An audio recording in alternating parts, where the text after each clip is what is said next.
Assalamu alaikum warahmatullah. A'udhu billahi minash shaitanir rajeem. Bismillahir rahmanir rahim. So inshallah tonight in the Traweeh we will be reciting the first 176 ayahs of Surah Al-Baqarah. This surah is the first longest surah of the Quran, and it was revealed in Al-Madinah in different times, and then it was compiled in one long surah. The surah has multiple topics in it, so inshallah we will try to cover as much as possible tonight before the Traweeh. The surah starts with A'udhu billahi minash shaitanir rajeem. Alif Lam Mim Zalikal Kitabu La Rayba Fihi Hudan lil Muttaqin. So in the very beginning, this surah addresses those who have believed in Allah subhanahu wa ta'ala and Al-Quran and Prophet sallallahu alaihi wasallam. And then it confirms that this book, which is Al-Quran, is a guidance for those who are muttaqeen, who are righteous, who are pious people. And then Allah subhanahu wa ta'ala has mentioned the qualities of these people. They are the ones who believe, first of all, in bil ghaib, then they establish the prayer, yuqimuna as-salata, wa mimma razaqnahum yunfiqun, and they spend what we have provided to them. Then Allah subhanahu wa ta'ala further mentions the quality that these are the people who believe in what has been revealed to you, O Prophet, as well as what was revealed to others before you. And these are the people who are upon the guidance from their Lord. Then, after this brief introduction to the believers, Allah subhanahu wa ta'ala in one or two ayahs mentions about those who completely reject and disbelieve. And Allah says, إِنَّ الَّذِينَ كَفَرُوا سَوَاءٌ عَلَيْهِمْ أَنذَرْتَهُمْ أَمْ لَمْ تُنذِرْهُمْ لَا يُؤْمِنُونَ. Those who did the kufr, it is same for them if you give them warning or you do not warn them, they are not going to believe. Why? Because Allah says, خَتَمَ اللَّهُ عَلَىٰ قُلُوبِهِمْ وَعَلَىٰ سَمْعِهِمْ. Because Allah subhanahu wa ta'ala, because of their kufr, has sealed their hearts and their hearing, and their eyes are covered. وَعَلَىٰ أَبْصَارِهِمْ غِشَاوَةٌ وَلَهُمْ عَذَابٌ عَظِيمٌ. And for them is a severe punishment. Now, so after this brief definition of those who are the disbelievers, Allah subhanahu wa ta'ala addresses the third group of the people in the beginning of the surah, and they are known as hypocrites or munafiqeen. Allah subhanahu wa ta'ala in next 15-20 ayahs mentions who these people are, what they do and what they don't do. First of all, the munafiqeen by the definition are those people who in Medina claimed that they were Muslims, they were the believers, but inside their hearts they still had the kufr in it. And they were trying to hurt the cause of Prophet sallallahu alaihi wasallam. So Allah subhanahu wa ta'ala directly addresses these people by saying that يُخَادِعُونَ اللَّهَ وَالَّذِينَ آمَنُوا. These are the people who try to deceive those who believe, and not only that, they think they are deceiving Allah subhanahu wa ta'ala. Allah says, وَمَا يَخْدَعُونَ إِلَّا أَنفُسَهُمْ وَمَا يَشْعُرُونَ. They are not deceiving anyone except their own selves, and they have no knowledge of this and understanding. Allah says, فِي قُلُوبِهِمْ مَرَضٌ. They had some sickness in their hearts. فَزَادَهُمُ اللَّهُ مَرَضًا. So Allah increased their sickness, their disease of the heart. وَلَهُمْ عَذَابٌ عَلِيمٌ. They have very severe, painful punishment. بِمَا كَانُوا يَكْذِبُونَ. Because they have been lying. And then Allah subhanahu wa ta'ala further mentions some of these things that these munafiqeen do. They tell the believers that believers are foolish. Allah says, no, they are the fool ones. They laugh at those who believe in Allah subhanahu wa ta'ala. And Allah subhanahu wa ta'ala tells them Allah is the one who is making mockery of them instead of they think they are making the mockery. And then Allah mentions that these are the people who, when they see some light, walk into it, but then they fall into the darkness. So after giving some introduction to the Munafiqeen, Allah subhanahu wa ta'ala addresses one more very important thing, which was a criticizing behavior of some of the kuffar. Allah subhanahu wa ta'ala in the Quran, in different surahs, has mentioned all kinds of things, and many places He has mentioned the smallest of the creation, like a spider or a bee or an ant, something like that. So these kuffar started making fun of Al-Quran by saying, what kind of book is this, that it talks about these little things instead of talking something major. It talks about these things. So Allah subhanahu wa ta'ala responds to them in one of the ayahs of Surah Al-Baqarah, number 26, by saying, Inna Allah la yastahyi, indeed Allah does not feel shy, an yadriba mathalan ma ba'udatan, that He should mention the example of even a mosquito, fama fawqaha, or even a smaller thing than a mosquito. Allah says, by the revelation of these kind of examples, وَأَمَّا الَّذِينَ كَفَرُوا فَيَقُولُونَ مَاذَا أَرَادَ اللَّهُ, they say that what is the intention of Allah subhanahu wa ta'ala by mentioning these kind of examples. But on the other hand, Allah says, فَأَمَّا الَّذِينَ آمَنُوا فَيَعْلَمُونَ أَنَّهُ الْحَقُّ مِنْ رَبِّهِمْ, those who have believed in Allah, they know that this is the truth from their Lord. Allah says, يُذِلُّ بِهِ كَثِيرًا وَيَهْدِي بِهِ كَثِيرًا. Allah subhanahu wa ta'ala misleads some people by this kind of behavior of theirs and guides some other people. After that, we will go to a group of the ayahs that start from ayat number 30 of Surah Al-Baqarah, where Allah subhanahu wa ta'ala mentioned the creation of Adam alayhi salam and the encounter that Iblis had, and also the question that were asked by the angels. So Allah subhanahu wa ta'ala mentions, وَإِذْ قَالَ رَبُّكَ لِلْمَلَائِكَةِ إِنِّي جَاعِلٌ فِي الْأَرْضِ خَلِيفَةً, when your Lord said to the angels that He is going to make a Khalifa on the earth. So they asked Him, قَالُوا أَتَجْعَلُ فِيهَا مَنْ يُفْسِدُ فِيهَا, they said, are you going to make someone who is going to spread the corruption on the earth, and يَسْفِكُ الدِّمَاءَ, or shed the blood. On the other hand, نَحْنُ نُسَبِّحُ بِحَمْدِكَ وَنُقَدِّسُ لَكَ, we do glorify you with your hamd and do your ta'arif and taqdees. So Allah says, I know what you do not know. Then Allah subhanahu wa ta'ala taught Adam alayhi salam, Allama Adam al-Asma, the names of the things He gave him knowledge. And then He presented Adam in front of the angels and asked the angels, tell what are the names of these things, which they could not. So Allah subhanahu wa ta'ala's point was to establish the priority or superiority of Adam, this new creation, mankind, over the angels, by giving mankind the knowledge which was not given to other creation. Then Allah subhanahu wa ta'ala commanded, وَإِذْ قُلْنَا لِلْمَلَائِكَةِ اسْجُدُوا لِآدَمَ فَسَجَدُوا إِلَّا إِبْلِيسَ, He said to the angels, they may make sajda, which means submit your superiority until now to this man, new kind, new creation.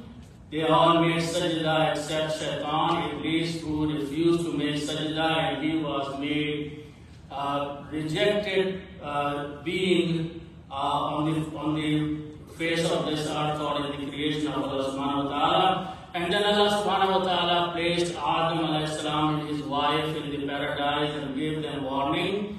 But Shaitan was able to mislead and made them eat what was forbidden to them. As a result of that, Allah subhanahu wa ta'ala, Shaitan was made as a rejected being. On the other hand, Adam alayhi salam made tawbah to Allah subhanahu wa ta'ala, and as a result of that, he was forgiven, and then he was sent on the earth along with the progeny that will be coming after him. one at a time as the test for the human beings on the face of this earth. So after this group of the ayahs, next group of the ayahs, which is pretty much like 30, 40 or more than that, is about the Bani Israel. Allah subhanahu wa ta'ala has mentioned in details what bounties and blessings were given to Bani Israel and how they disobeyed Allah subhanahu wa ta'ala, and not only that, their own prophet who had helped them to leave the place of where they were living their life as the slaves. So Allah subhanahu wa ta'ala reminds Bani Israel by saying, Ya Bani Israel, azkuru ni'mati allati an'amtu alaykum. O the children of Israel, remember my ni'mah that I had done upon you, wa anni faddaltukum ala al-alamin, and I had given you preference over other mankind on the earth.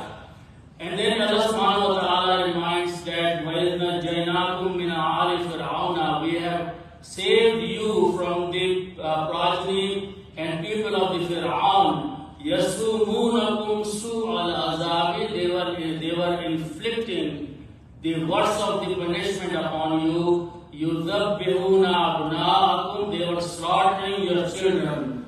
وَيَسْتَحْيُونَ نِسَاءَكُمْ, and they were keeping your women alive. وَفِي ذَلِكُمْ بَلَاءٌ مِّن رَبِّكُمْ عَظِيمٌ, and that was a great test for you from your Lord. And then Allah reminded them the biggest favor that was done to them. وَإِذْ فَرَقْنَا بِكُمُ الْبَحْرَ فَأَنْجَيْنَاكُمْ وَأَغْرَقْنَا عَلَى فِرْعَوْنَ وَأَنْتُمْ تَنظُرُونَ, we split the waters for you and we saved you and we drowned the Fir'aun and his people, and you were witnessing all that. So the bounties that Allah subhanahu wa ta'ala had given to Bani Israel continue over the next several pages. Then after that, Allah subhanahu wa ta'ala has mentioned a story where at the time when Musa alayhi salam was still alive and among the Bani Israel, after they had migrated to Palestine, Allah subhanahu wa ta'ala commanded them to slaughter a cow, a baqarah, and that's the name of the surah, Al-Baqarah. And they started questioning. First thing, when Musa alayhi salam told them to slaughter a cow, their answer was that, are you kidding with us? Are you making fun of us? What is that Allah wants to do with the cow? So Musa alayhi salam there said that, A'udhu billahi an akuna min al-jahilin, I am not among those who are the ignorant ones, I seek protection with Allah. So they started questioning. First thing they said, okay, tell us what kind of cow is that? So answer came from Allah subhanahu wa ta'ala, La baridin wala bikr, it should not be very old, it should not be a young cow, awanum baina dhalika, it should be in between. So they got the answer. Then they put forth another question by saying, tell us what its color should be, ma lawnaha. Answer came that baqaratun safra'u, it should be a yellowish kind of cow, and it should be good looking to those who see. Then again they decided to question more Musa alayhi salam by saying, tell us more, we don't know what kind of cow it should be. Then answer came that it should be a cow that has not tilled the land, and it should not have pulled the water out of the wells, and it should not have any defect in it. So finally they decided to slaughter the cow. Allah says, Vama Kadu Yafalun, they almost did not do it. Even though the Prophet was among them, they still disobeyed. And then Allah subhanahu wa ta'ala said they killed a man, and they were fighting who killed. So Allah subhanahu wa ta'ala commanded them, take a piece of the flesh or bone of this cow you just slaughtered, and that man became alive, and he told who was the killer. So this story continues after that. And there are many other things Allah subhanahu wa ta'ala has reminded in the surah, where that their disobedience to the Prophet and Allah continued. Then Allah subhanahu wa ta'ala, you go to ayat number 96, where Allah subhanahu wa ta'ala is responding in this surah one of the objections they raise about Jibreel alayhi salam. Jibreel alayhi salam is regarded as an enemy to some of these people, because in the past they think that whenever any adhab or punishment of Allah came, this angel was the one who brought. So the ayat says, Man kana aduwwan li Jibreel, who is the enemy to Jibreel? فَإِنَّهُ نَزَّلَهُ عَلَىٰ قَلْبِكَ بِإِذْنِ اللَّهِ. Actually, his task is that he has brought down the Quran to you, O Prophet ﷺ, and he has revealed upon your heart by the permission of Allah.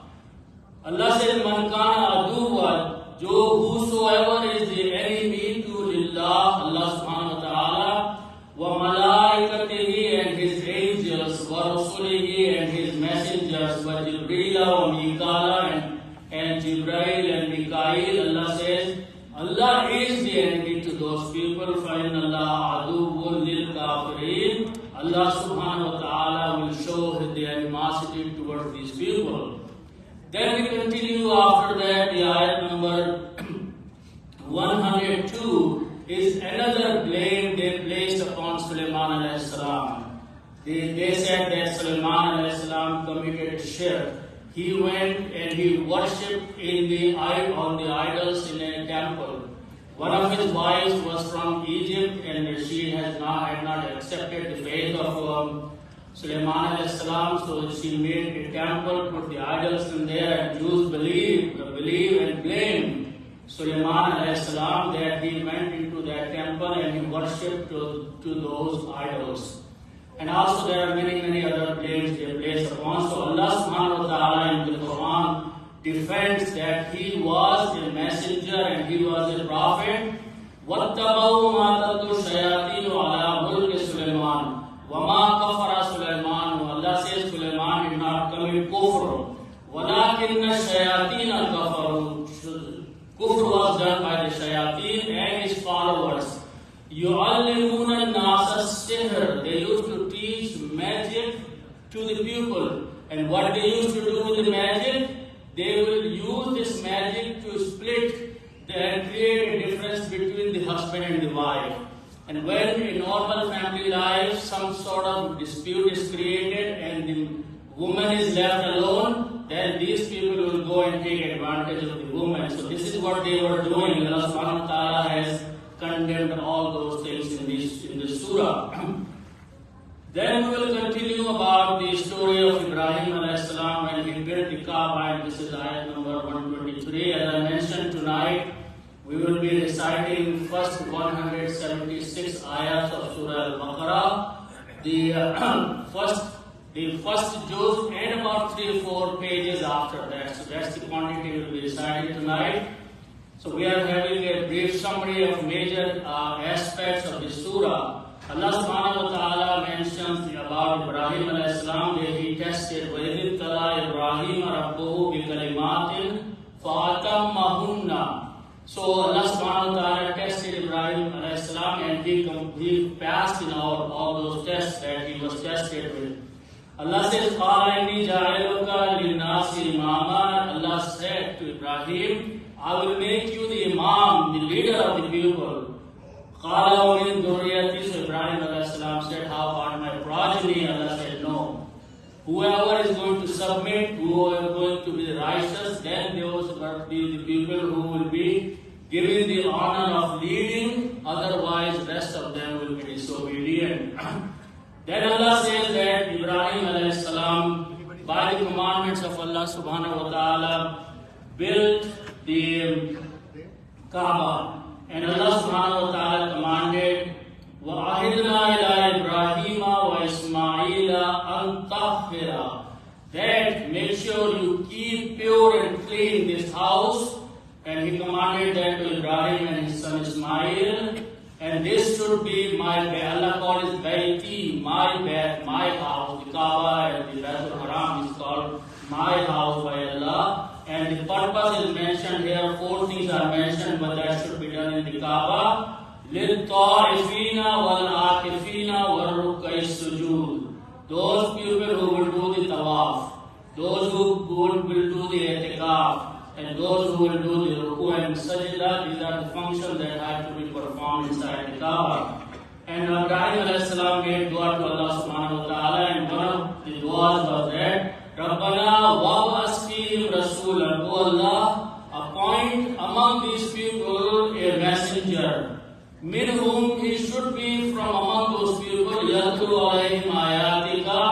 he should be reciting to them your verses. وَيُعَلِّمُهُمُ الْكِتَابَ وَالْحِكْمَةَ وَيُزَكِّيهِمْ. He should be teaching the book, the wisdom, and purify these people. So this was the dua that Ibrahim alayhi salam made to Allah subhanahu wa ta'ala. And Allah subhanahu wa ta'ala accepted the dua of Ibrahim alayhi salam. And then after many years, thousands of years, a messenger was appointed. And he did all those things which were in the dua of Ibrahim alayhi salam. يُعَلِّمُهُمُ الْكِتَابَ وَالْحِكْمَةَ وَيُزَكِّيهِمْ. All these things, you are teaching them the book, the wisdom, and purifying. So these were the tasks of Prophet sallallahu alaihi wasallam. Then we go to the next, actually we are now heading to the second juz, Sayaqulu Sufaha. The major part of the beginning of few verses is that when Prophet sallallahu alaihi wasallam was in Makkah, along with the Makkans, they were facing the Baitul Maqdis as the direction for praying. When Prophet sallallahu alaihi wasallam migrated to Medina, his desire was that the Kaaba should be made as the Qibla where people should be facing for performing their prayers. So Allah subhanahu wa ta'ala fulfilled his desire by saying, قَدْ نَرَى تَقَلُّبَ وَجْهِكَ فِي السَّمَاءِ. O Prophet, we are seeing that you are raising your head, you are looking toward the sky. فَلَنُوَلِّيَنَّكَ قِبْلَةً تَرْضَاهَا. Your desire is that the Kaaba direction of the Qibla should be changed from Baitul Maqdis towards the Kaaba. So Allah subhanahu wa ta'ala saying that فَوَلِّ وَجْهَكَ شَطْرَ الْمَسْجِدِ الْحَرَامِ. From today when these verses were revealed, turn your direction when you are praying towards Kaaba instead of Baitul Maqdis. So that's what happened. And then the Jews started making fun because the Jews even in Medina used to face Baitul Maqdis for praying. But now they see that Prophet ﷺ and his companion all of a sudden left their direction, which they used to face, and turned towards the direction of the Kaaba, which was actually the opposite direction from Medina. So they started making fun, and Allah subhanahu wa ta'ala had responded in many ayahs that this is what Allah wanted to do, and Prophet, you don't need to worry about that. Then some of the ayahs are about salat and testing of the people, especially Allah subhanahu wa ta'ala says in ayat number 154, وَلَا تَقُولُوا لِمَنْ يُقْتَلُ فِي سَبِيلِ اللَّهِ أَمْوَاتٍ. Those people who die for the cause of Allah subhanahu wa ta'ala, do not call them dead. بَلْ أَحْيَاءٌ وَلَكِنْ لَا تَشْعُرُونَ. They are alive with Allah subhanahu wa ta'ala, but you cannot understand. Allah says, وَلَنَبْلُوَنَّكُمْ بِشَيْءٍ مِنَ الْخَوْفِ. Allah is addressing every single person at that time and until the day of judgment, including you and me, that we will definitely test every one of you. Bishayim, by certain ways, certain things. First of all, min al-khawf. In this worldly life, you will have fear all the time that will befall. Wal-ju, the hunger will strike you. Wa-nafsin min al-amwal, and the wealth you will be losing. Wal-anfusi, and you will get sick. Wal-thamarat, and you will have loss in your belongings and your rizq. Allah says, وَبَشِّرِ الصَّابِرِينَ. O Prophet, give good news to those people. الَّذِينَ إِذَا أَصَابَتْهُمْ. Those when any musibat, any hardship befalls, what are they going to say? They will say, Inna lillahi wa inna ilayhi raji'un. We should say this dua. This is the dua, this is the commitment, this is the response to the difficulty. We have made this ayat only when we hear somebody died, then we recite this ayat. This ayat was not even revealed for the dead people. This was revealed for the people who are alive, that they should say Inna lillahi wa inna ilayhi raji'un when some difficulty befalls, if you are a little sick or you have some other problems, say this ayat of Allah subhanahu wa ta'ala.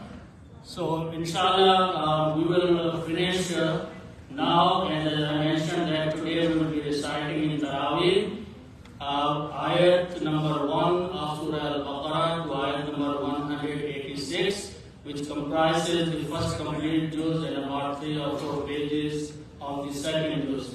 So may Allah subhanahu wa ta'ala give us tawfiq to understand the Quran and take advantage and benefit ourselves in the month of Ramadan. Sadaqallah.